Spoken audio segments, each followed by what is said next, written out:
Eva Soto. Claude Moniquet. Claude Moniquet, bonjour. Bonjour. Merci d'être avec nous ce matin en direct sur Radio J. Vous êtes donc spécialiste en contre-terrorisme, également ancien agent de la DGSE et ancien journaliste. Et on revient avec vous sur ce qui se joue actuellement dans la guerre entre Israël et Gaza, avec l'ouverture de nouveaux fronts possibles, notamment depuis le discours vendredi du chef du Hezbollah, Hassan Nasrallah. Hassan Nasrallah qui a semblé, lors de son discours, dire ce qu'il s'est passé le 7, ça ne concerne que les Palestiniens, même si on s'en félicite. Ce conflit ne concerne que les Palestiniens, etc. Mais depuis, il y a eu des obus de plusieurs centaines de kilos qui ont été tirés contre Israël. Un missile anti-tank. Donc, malgré ce que dit Hassan Nasrallah, ça semble, pour l'instant, malheureusement, ne pas se vérifier sur le terrain, avec ce qu'on pourrait quand même appeler sur ces dernières heures un regain de tension sur ce front. Pourquoi les propos ne correspondent pas à ce qui se passe sur le terrain? Avec M. Nasrallah, les propos correspondent rarement à la réalité. Le Hezbollah et Nasrallah en particulier sont des spécialistes de l'ambiguïté.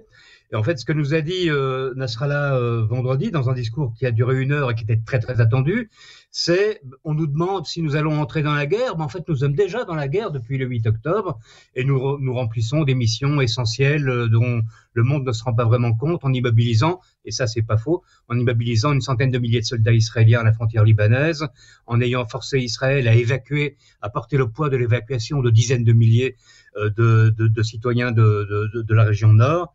Donc, on fait notre part. Mais en fait, c'est du service minimum. Comme le Hezbollah depuis le début, il y a quelques tirs de roquettes, il y a de temps en temps une incursion, mais de très bas niveau, du niveau d'une patrouille. Les Israéliens ripostent, et on reste dans quelque chose qui permet au Hezbollah de sauver la face, mais pas dans une vraie guerre, ce qui pour le moment, très clairement, arrange bien les Israéliens. Mais ce qu'il faut comprendre, c'est que le Hezbollah n'a pas d'existe, enfin si, il existe bien sûr, mais Nasrallah, c'est la voix de son maître. Il n'a aucune autonomie. Et le maître de Nasrallah, c'est l'Iran. Et l'Iran ne veut pas être entraîné dans la guerre.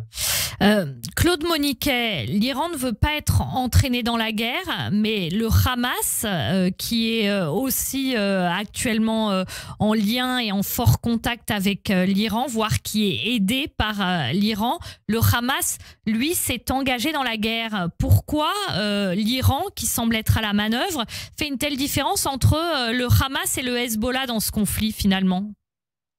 Vous savez, je vais vous raconter très rapidement un souvenir personnel quand j'étais un très jeune agent de terrain de la DGSE au début des années 80. Dans les années 80, j'ai participé à un très bas niveau aux négociations pour la libération des otages français au Liban, dont on savait qu'ils étaient détenus par le Hezbollah ou des organisations qui allaient devenir le Hezbollah sur ordre de l'Iran. Et les Iraniens, quand ils rencontraient les émissaires français, nous disaient « Nous, on n'a rien à voir là-dedans ». On ne sait pas, mais on connaît quelqu'un qui peut-être connaît une amie, qui a un copain qui pourrait vous aider à retrouver ce qu'ils appelaient vos bagages perdus. Ambiguïté. C'est pas nous, mais on peut quand même vous aider. Il est très clair que dans l'affaire du 7 octobre, c'est l'Iran qui a décidé de l'attaque du Hamas. Il est très clair qu'avant cela, c'est l'Iran qui a armé, financé et entraîné en partie les cadres du Hamas. Mais il reste dans cette ambiguïté de manière à ne pas être directement confronté aux conséquences de leurs actes. Cela étant, on est donc dans cette espèce de status quo, mais il ne faut pas oublier la loi de Murphy. Quand quelque chose peut mal tourner, ça va mal tourner. Et quand vous avez quand même face à face 100 000 hommes d'un côté dans une situation de guerre et de l'autre 80, 100 000 militants du Hezbollah avec des dizaines de milliers de roquettes, il faut quand même pas trop jouer avec les allumettes parce que on a un vrai risque de déflagration à ce niveau. Affaire à suivre donc, Claude Moniquet. On y reviendra bien sûr sur Radio J, notamment avec vous. Merci d'avoir été avec nous ce matin en direct pour ces éclairages donc sur ce qui se passe sur le front nord dans cette guerre à laquelle Israël est confronté, avec donc plusieurs fronts simultanés. Merci beaucoup Claude Moniquet. Bonne journée à vous. Merci. Bonne journée.